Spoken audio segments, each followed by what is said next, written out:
негізі массажист болғым келмеген. Қазақстанда 8.641.000 бала тіркелген екен соңғы статистикада.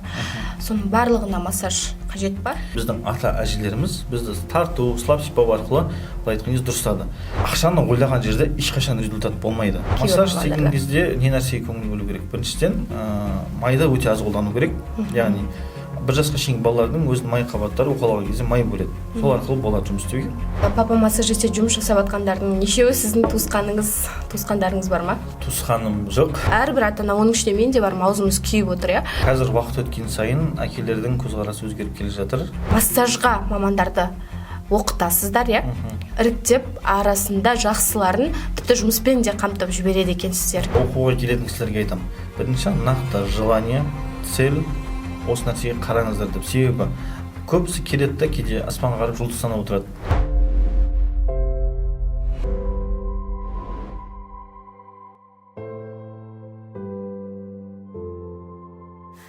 Армысыздар, Қазақша медицина арнасының көрермендері. Бүгін бізде елге папа массажист атауымен танылған, талай балаларға қазір массаждың барысында қуаныш сыйлап жүрген папа массажист Абылайхан Маратұлы.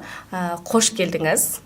Қош көрдік, рахмет. Арнайы уақытыңызды бөліп келгеніңізге көп алғысымызды білдіреміз. Қазір сізбен біз отырып, жалпы мен сізбен қазір бір кәсіби журналист ретінде емес, балаларымның, екі кішкентай баланың анасы ретінде сұхбаттасқым келіп отыр. Себебі көп аналардың атынан бір шама сұрақтар дайындап келдім. Ең алдымен өзіңізбен танысып алайық. Қайдан білім алдыңыз, бұл салаға қалай келдіңіз, содан бастап айтып берсеңіз. Сіз менен массаж алдыңыз, иә? Иә. Қалай жұмыс жасайтынын білесіз, иә? Иә, таныспын. Қалай? Мен балалар массажына негізі массажист болғым келмеген, былай келген кезде. Амалым жоқтығынан келгем, себебі мен оқу бітіргеннен кейін мен жұмысқа орналаса. Себебі жұмысқа орналасатын кезде менен енді ақшалай көлемде сұрады. Мен ондай нәрсеге қарсы болғандықтан, оған адал жұмыс етіңіз керек болды да. Мен бос вакансия, осы массажист болғандықтан кіріп кеттім. Сол жерде істеп жүрген кезімде менің алған білім әрине аз болды. Кірдім, сол жерде кісі маған, Серік деген кісі, Алла разы болсын, сол кісі маған толық үйретті. Балалар массажы қалай жасалады, ересектер массажы қалай жасалады, толығымен ашып үйретіп түсіндіріп берді. Ол кісі Қытайдан оқып келген екен. Сол кісінің арқасында массаждың не екенін толық түсініп, қазір сол кісінің методикасымен жұмыс жасаймын. Массажбен айналысып келе жатқан 10 шақты жыл болды. Қанша баланың результатын көрсетіп келе жатырмын. Және массаждан результат шықпайды деген кісілерді көрсем, былай айтқан кезде атып тастағым келеді. Себебі массажда дұрыс істесе, күшті результаттар шығаруға болады. 2024 жылғы статистика бойынша Қазақстанда 8.641.000 бала тіркелген екен соңғы статистикада. Соның барлығына массаж қажет па? Қазір балаларға негізі көп жағдайда массаж тағайындайды дәрігерлер. Не үшін? Себебі бала дұрыс өсіп даму үшін профилактикалық осмотрдан, яғни қараудан өтіп отыру керек. Әрбір 3 ай сайын. 1 айында өту керек, 3 айында, 6 айында, 9 айында. Енді ол балалардың состояниесіне қарап отырып, мысалы, біздің орталықта осмотр жүргіземіз, яғни Алла разылығы үшін тегін деп қойғанбыз. Яғни ол осмотрдың мақсаты не нәрсе? Балаларға массаж керек па? Керек емес осы нәрсені анықтап алу. Себебі, егер массаж керек болса, мінекей, мынандай показания бойынша, яғни қаралым бойынша керек деп айтамыз, ал керек емес болса, керек емес деп айтамыз. Енді көбінесе керек, бірақ та керек емес жағдайлар болады. Ол нәрсені қараймыз, баланс состояние, яғни жағдайына байланысты. Кейбір балаларға мысалы массаж керек емес болады, яғни баланың моторлы дамуы жақсы дамып келе жатса, онда біз керек емес деп айтамыз. Ал егер де балаларды қандай да бір қалып кету, дұрыс дамымау, қандай да бір сигналдар болатын болса, оны мамасына түсіндіріп айту арқылы, мінекей осыған массаж керек, осымен жұмыс жасау керек, осындай результат көресіз деген мақсатта түсіндіріп айтамыз да, сол бойынша результат көреді. Басында қаламадым дедіңіз, бұл массажды. Енді ата-ана деген баласы десе соңғы қойын сатса да әйтеуір емдейді, жазады, кредит алуға дейін барады баланың денсаулығы үшін. Бұл жақсы бір табыс көзі деп осы салада қалып кеткен жоқсыз ба? Массажда негізі ақша деп қарауға болмайды. Себебі қазір енді бизнес болып кетті ғой массаж саласы. Мен қарым ашатын осы мәселе. Ақшаны ойлаған жерде ешқашан результат болмайды. Бірінші ақша емес, адамдарға бірінші не бере аламын деген цель болу керек. Біз енді қойшы ақша деген дүние ғой, бірақ бәріне керек, бірақ та ақша деп қолай берсек, біз адамдарға зиян тигіземіз. Не үшін қазір айтады, массаждан результат жоқ, қанша массаж алып жатырық деген сияқты жоқ. 1 жасқа шейін балаларға грамотно, егер әдемі жасалса, 4 сеанс жетеді негізі. Ал енді ол мен табыс көздеп қарап табысымды арттыру мақсатында массаж істей беретін болсам, ол балаларға былай айтқан кезде өте көп массаж істеліп, баланың денсаулығына зиян келеді. Массажды андай ақша үшін деп жасамау керек. Массажды қалай пайдамды тигізсем болады деп жасаса, соған сай Аллах тағала өзі ризықты еселеп береді негізі. Өйткені біз мысалы бізде реклама жоқ еш жерде, бірақ результаттарымызды күш тауып шығарып береміз Алла разылығы үшін деп. И соған сай адамдар келіп жатыр. Бізді өйткені Астана қаласында қазір номер 1 деп біледі көбісі, папа массаж десе көбісі біледі. И соған байланысты енді ойлаймын Алланың бір нығметі шығар деп. Сол ниетімізге қарай деп, ниет дұрыс болу керек. Менде 2 ұл бар. Қазір біреуі 2 жасқа келеді, 1 жас 8 ай, екіншісі бүгін ровно міне 7 ай болып отыр. Енді менде балаларымда былай. Бір ата-ана, бір әке-шеше, бір ана босанып тұрған, бірақ екеуінде біреуінде гипотонус дейді, біреуінде гипертонус дейді. Не себепті? Ата-ана біреу ғой. Иә, біріншіден баланың жағдайы анаға байланысты. Бізде қазіргі таңда қалай? Егер де баладан қандай да бір проблеманы байқаса, балаға келіп дәріні бере береді, балаға келіп акцентті қоя береді.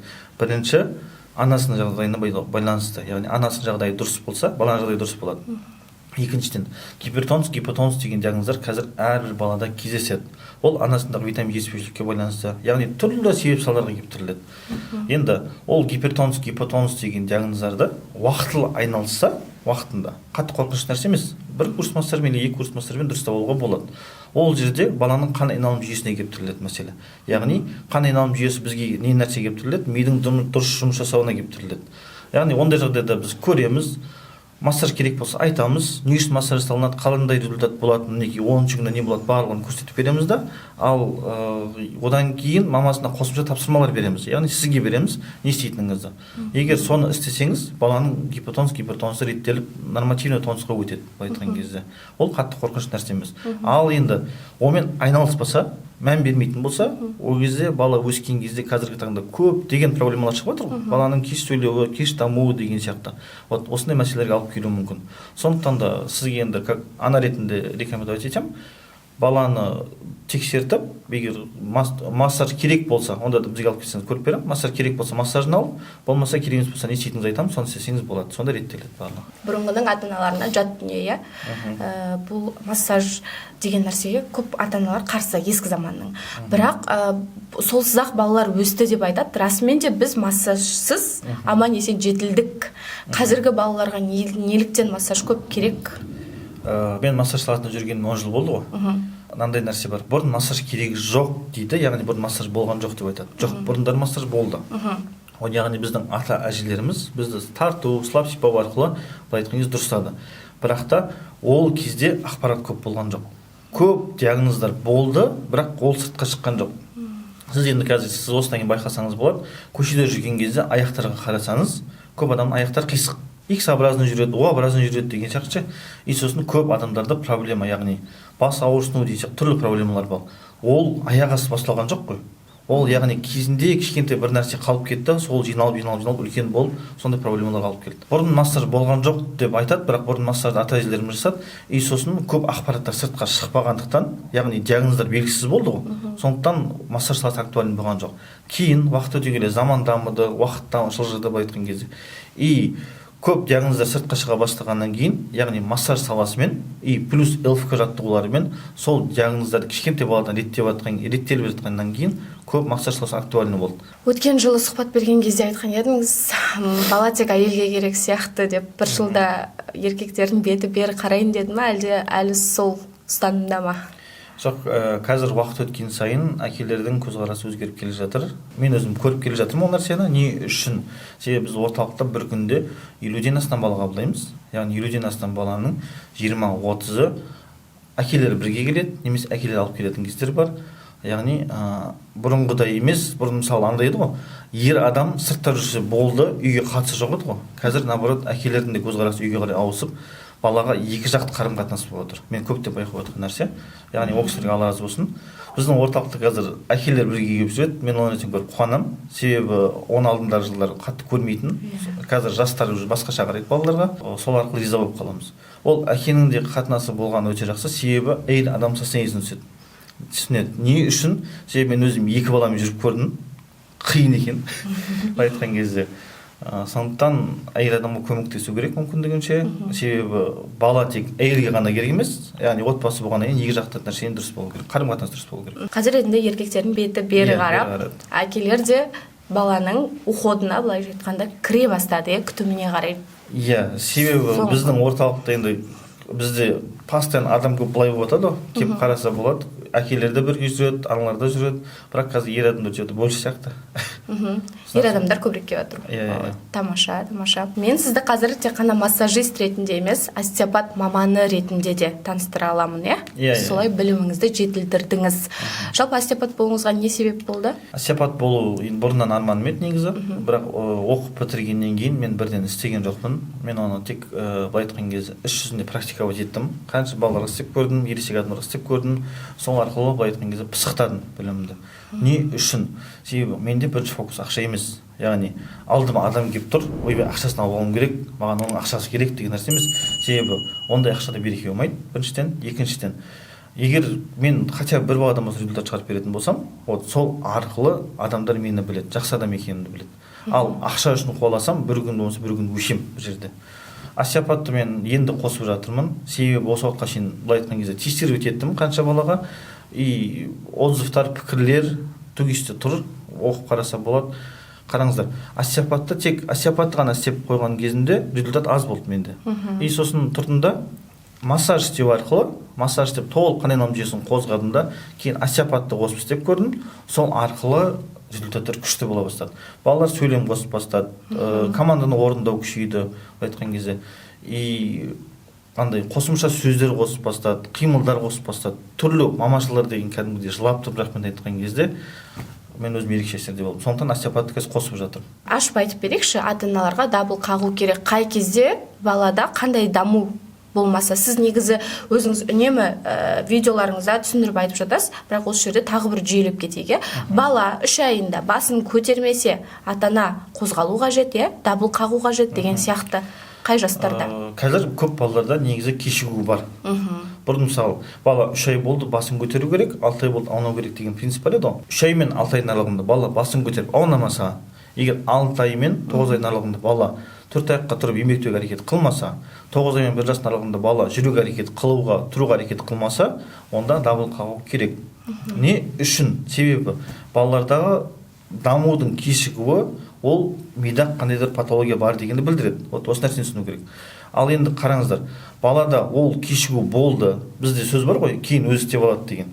Сол арқылы күтіп жүре беретін болсақ, кейін бала 3 жасқа, 4 жасқа келген кезде жаңағыдай түрлі ауытқулар шығатын болса, проблемалар, сіз ол кезде қимылдағыңыз бала үшін кеш болады. Неғұрлым уақытында қаратып, уақытында дұрыс әрекет жасап, дұрыс емдесе баланы, соғұрлым проблемаға жібермеуге болады. Яғни откат кетірмей бала емдеп алуға болады. Баланың былай айтамыз, алақан баланың екінші миы. Яғни бала тұру арқылы, ұстау арқылы, сезіну арқылы бала солай дамиды. Ал енді бала 3 айында басын көтер, 3 ай мен 6 айдың аралығында басын көтермей, 6 ай мен 9 айдың аралығында жаңа еңбектеуге әрекет қылмай, қандай да бір кешігулер болса, онда дабыл қағыңыздар, айналысыңыздар. Себебі сіздер чуды күтіп жүрсіздер, чуды күтуге болмайды. Кез келген нәрсені уақытында істесе, күшті результаттармен балаңыздың дамуын қадағалауға болады. Түсінікті. Жалпы қазір сіз остеопатты қосқалы бері чегіңіз көтеріліп кеткен жоқ па? Көп ата-аналардың қолы жетпейтін маманға айналып кетпедіңіз ба? Жоқ, көбісі ойлайды, енді адамдар көп білген сайын, аты шыққан сайын баға қымбаттай береді деп. Жоқ, бағаны қатты көтеріп отырған жоқпын. Себебі менің фокусым всегда айтамын, ақшада емес. Ақша ол ризық Алланікі, Алла өзі берем десе береді, алам десе алады деп айтқан кезде. Бағаны қазір сол бір неде ұстап тұрық. Біз ол жерде бағаны қалай қоямыз? Өзіміздің төлейтін расходтарды есептейміз да, кішкене ғана пайда қалса болды, сол мәселеге байланысты қойып, соған қанағат етеміз. Ал қалған Аллаға тапсырамыз. Кішкентай ғана пайда сіздің энергияңызды жеп қоймай ма? Қанша балалар бар? Жалпы массаждан кейінгі состояниеңіз қандай болады сіздің? Біз массаждан кейін состояние енді адаммен жұмыс істеген өте ауыр. Өйткені біз мамашылармен жұмыс істегеннен кейін түрлі аналар келеді, кейбір кісілер энергиясы ауыр болады, қабаған түйіп төбеңде қарап тұрады кәдімгідейше. Кейбір кісілер ашық жарқын сөйлесіп, араласып кетеді. Бірақ та ол нәрсенің барлығын, мысалы, массаждың 3-ші немесе 5-ші күнде результаттар шыға бастайды ғой. Сол кезде бізде полный жақсы болып жүреді энергиямызда. Пайда тапқан дұрыс қой, бірақ та ризық деген мәселе всегда айтам, әрбір кезде айтам, ол Алланікі. Яғни Алла тағала берем десе береді, алам десе алады. бірақ та біз жұмысымызды енді Аллаға байланыстырғандықтан Аллаға шүкір результаттарымыз да жақсы, әйтеуір үйімізді де алып жатыр, көлігімізді де алып жатыр. Құдайға шүкір бәрі жақсы. Инстаграмға болсын массажист деп іздесең көз сүрінеді. Массажист қазір өте көп, білмеймін, трендтегі мамандықтардың біреуі болды. Массажисттермен мен өзім жеке сұхбаттасқан кезде, сіз бұл салаға қалай келдіңіз деген кезде маған жауап бергендер болды. Арғы атам сынықшы болған екен, бүйкен екен, сөйткен екен. Бұл массажист деген жалпы қанмен келетін қабілет па, әлде нақты білім алу керек па бұл салада? Массаж саласында именно білім алу керек деп айтамын. Себебі қазір массаж бизнес болып кетті. Оны барлықтарыңыз білесіздер, жасыратын ештеңесі жоқ. Себебі мен 10 күн бойы массаж істеп жүргенге қарағанда 10 күн бір курс оқытсам, осыдан польша пайда табамын негізі. Себебі бір курс оқытқан кезде 10 адамды жинап алып бір оқытып жүрсең, 1,5 миллион, 2 миллион ақша былай айтқан кезде ұстауға болады. Расходынан бөлек енді бір где-то миллионнан жоғары ақша қалады. Ал егер де 10 күн бойы массаж істейтін болсаң, конечно, шаршайсың, результат шығарасың, шаршайсың, бірақ пайда көрмейсіз, өзіңіз білесіз ол нәрсені. Сондықтан қазір курс оқыту актуальна тема болғандықтан, өте актуальна. Массаж саласы бизнес болып кетті. Қазір курс оқытып отқан кісілер көп, енді беріп жатқан білімдеріне Алла разы болсын, бірақ та качествоға тоже қарау керек. Себебі массажисттер көп екен деп көп ата-аналар шатасады, шыны керек. Бағасы арзан деп жүгіретін кездер болады. Сөйтеді да сосын бізге келеді, мысалы 3 курс, 4 курс алып келеді, баланы уже құртқан, толық баланың денесін езіп жіберген балдар бар. Сол массаждың бизнес болып кеткен әсерінен. Массаж істеген кезде енді арғы атасы сынықшы болған кісілер, икемдері бар кісілер бар. Ол икемге де тоже қарайды, и сосын икемге қарайды, қызығушылыққа қарайды, и сосын акцент результатта ма, сол нәрсеге қарайды. Ал егер именно массаж саласында фокус ақшада бола ма, онда сол жерде жоқ, результат болмайды, и былай айтқан кезде баланы да құртады. Сол нәрсені қатты қарау керек. Массаж саласында көп білім алу керек, іздену керек, жан-жақты былай айтқан кезде тексеру етіп көру керек, себебі әр адамның икемі әртүрлі болады. Вот осы мәселеге қатты қарау керек, сол кезде массажист болуға болады.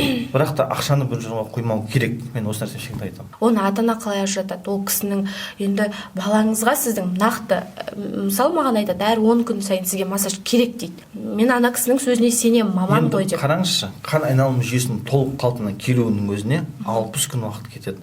Ал сіз 10 күн істейсіз, балаға 10 күн бойы нагрузка саласыз да, сіз 10 күн бойы баланың былай айтқан кезде бұлшықетін оқаладыңыз ғой. Енді сіз 10 күн демалдырып 10 күн істесеңіз, ана баланың бұлшықетін шашып жібереді ғой. Оны ата-ана логически түсіну керек та. Сізге егер бір массажист келіп қайта-қайта мысалы массаж ал дей берсе, оны коммерция екенін түсінуге болады. Яғни ол сізді былай айтқан кезде карман қылып тұр жерде, кошелек қылып тұрсыз. Әр массаждың арасы жоқ дегенде 2 ай, 3 ай, кейбір диагноздарда 1 айға дейін ғана болу керек болды. Ал одан ерте жасату, былай айтқан кезде ол қателік болып кетеді. Себебі массаж істеген кезде арасының ұзақтығы, яғни сіз 10 күн бойы массажға нагрузка салдыңыз ба, бала восстановить үлгеру керек. Сіз сол одан кейінгі результаттарын көріп, баланы бақылап отыруыңыз керек. Ал енді жоқ, қайта-қайта уқалай бересіз, не істейсіз? Баланың бұлшықетін езіп жібересіз. Былай айтқан кезде денесін полностью шашып жібересіз. И сосын балада не болады? Балада отставание болады. Түрлі былай айтқан кезде кешігулер болады, и баланың денсаулығына зиян келеді. Массажды дұрыс істемесе зияны көп, осы нәрсені білу керек. Бұл сіздің әріптестеріңіздің құлағына жақсылап тұрып алтын сырға кигізу керек екен. Себебі менің өзіме солай айтты. Міне былай түсіндіреді, және бұлар басқа массажистердің қарап отырса алтын сырға. Сіз егер қазір мына 10 күндік массажды алдыңыз, арасын үзетін болсаңыз, біз жасаған нәрсе далаға кетеді. Қайтадан алуыңыз қажет болады деп, маған әр 10 күн сайын 5 массаж сеансқа уже былай айтқанда келістірді. Енді ата-анасың ғой, уайымдайсың, міне балаңыздан мынандай ақау дегеннен кейін қорқасың. Дұрыс массажисті қалай таңдау керек айтып кетейін. Көріп отқан ата-аналар болса, қараңыздар. Дұрыс массажист таңдау үшін бірінші киген киімі, сөйлеген сөзі. Енді киім, ладно, кейде сөзге қарайтын кездер болады. Не үшін? Сізге келіп тұрған маман сізбен былай айтқан кезде контактіге түспей, сөйлеспей, тек балаңызды массаж істеп кетсе, онда қашыңыз. Себебі сіз балаңыздан 10 күн не результат алатыныңызды білмейсіз. Сізге келген маман бірінші сізге әдемі түсіндіріп беру керек. Мінекей, балада мынандай осмотр бойынша осындай бар, осындай жоқ. Мынандай осмотр бойынша, мінекей, хирургиялық осмотр бойынша мысалы мынандай бар, сіз мынандай результат аласыз. Яғни кіндік крыжасы бар балада. Екінші, неврологиялық осмотр бойынша баланың тонус мышцы, осындай патология бар. Мінекей, гипертонус немесе гипотонус, гипоксиясы бар ма жоқ па, мынандай белгілер бар, жоқ деген сияқты толық ашып береді сізге. Сол арқылы сіз не алатыныңызды білесіз. Үшінші, баланың складтары сәйкес келе ма келмей ма ортопед маманға жібереді, қосымша керек болатын болмаса осындай тағы да керек деген сияқты сізге толық ашып беру керек. Ал енді ондай мәселені ашпай тек балаңызды алып майда шылқытып қойып денесін сипап отыра беретін болса, онда ол массажден қашыңыз. Себебі оның мақсаты ақшада болуы мүмкін. Себебі сіз 10-шы күні не алатыныңызды білмейсіз. Осы нәрсені анықтап алу керек. Бірінші күнгі тексеру сіздің 10-шы күнгі результатыңыздың гарантиясы. 10-шы күні қандай да бір нәтиже нақты болу керек. Результат екі этапты болады. Бірінші күн мен 10-шы күнге аралықта результаттар байқалады. Балада қосымша қимылдар, қозғалу, аунау деген сияқты. Ал одан кейін массаж біткеннен кейін 10 күннен кейін 2 айдың ішінде восстановление болады балада. Яғни қалпына келу. Сол уақытта да результаттар болады. Осы нәрсені сізге түсіндіріп беру керек, не болатынын. 10 күн сайын массаж алу керек, арасында 10 күндік қана демалыс жасау керек деп сол массажистің сөзіне сүйеніп қайта-қайта массаж алу қандай кері әсерін беруі мүмкін? 10 күн істеп, 10 күн демалдырып, 10 күн алу, былай айтқанда сіз ол кісінің кошелексіз, кармансыз, былай айтқан кезде, яғни бизнессіз. Ол дұрыс емес. Себебі 10 күн істеп, 10 күн демалдырып, баланың денесін уқалай беру, логически ойлаңыздар, баланың бұлшықетін езіп жібересіз, біріншіден. Екіншіден, баланың буындарына зақым келтіресіз. Үшіншіден, баланың қан айналым жүйесіне зақым келтіруіңіз мүмкін. Себебі сіз баланың денесін мыжғылай берсеңіз, енді қарапайым тестіні, яғни қамырды алып мыжғылай берсеңіз, іріп кетеді ғой соңында. Тура сондай нәрсе балада болады. Сол үшін де, құрметті ата-аналар, 10 күн істеп, 10 күн демалдырып алмаңыздар, арасын жақындатпаңыздар. Массаж істеген кезде массаж плюс жаттығулар баланың ішкі состояниесіне кіру арқылы жасалынса, сіз 10 күннің өзінде әжептәуір, яғни өте жақсы результаттар көресіз. Одан кейін 1 ай 2 айға шейін демалдырып істесеңіз, диагнозына байланысты, тоже жақсы результаттар көресіз. Ал 10 күн істеп, 10 күн демалдырып істейтін беретін болсаңыз, балаға пайда емес, наоборот, зиян ғана келтіресіз, біріншіден.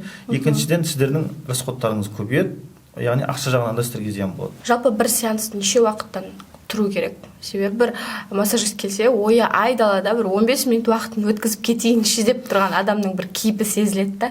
Массаж істеген кезде не нәрсеге көңіл бөлу керек? Біріншіден, майда өте аз қолдану керек. Яғни 1 жасқа шейінгі балалардың өзінің май қабаттары уқалаған кезде май бөледі. Сол арқылы болады жұмыс істеуге. Екіншіден, майды шылқытып қойып, көбісі ойлайды 1 сағат 40 минут уқаласа пайда көп деп. Жоқ.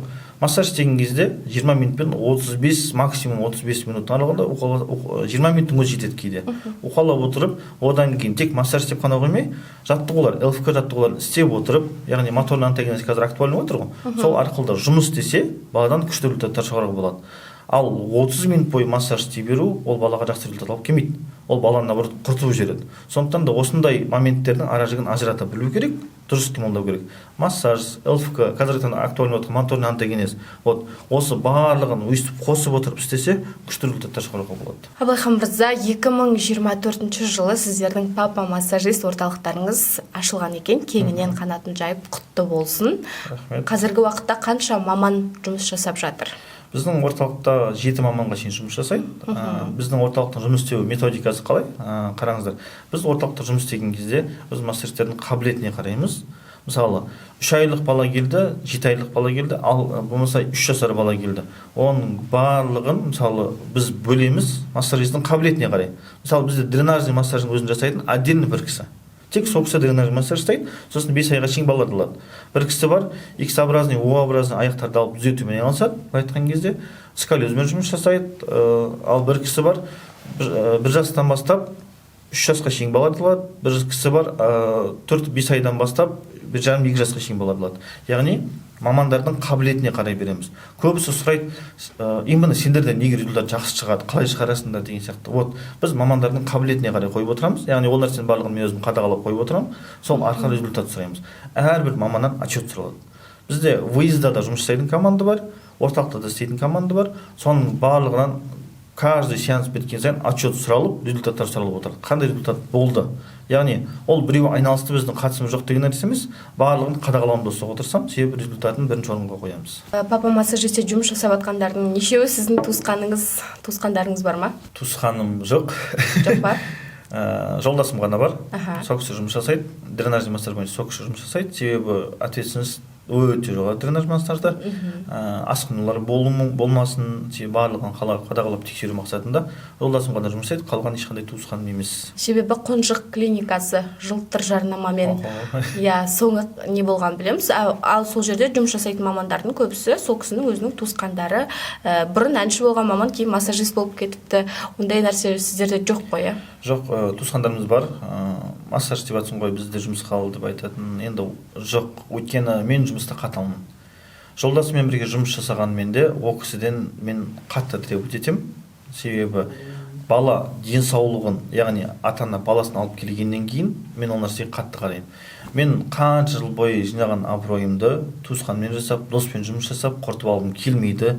Өйткені біреуге зиянын тигізгім келмейді. Сол үшін де туысқанмен жұмыс жасамаймын. Барлығын жіті қадағалауға тырысамын. Енді ол клиниканың барлығы естіді, көрді. Енді ол күн біз комментировать етпейміз. Өйткені барлығын шешім шығаратын бір Алла. Тек Аллаға тапсырамыз. Енді алдағы жоспарлар қалай?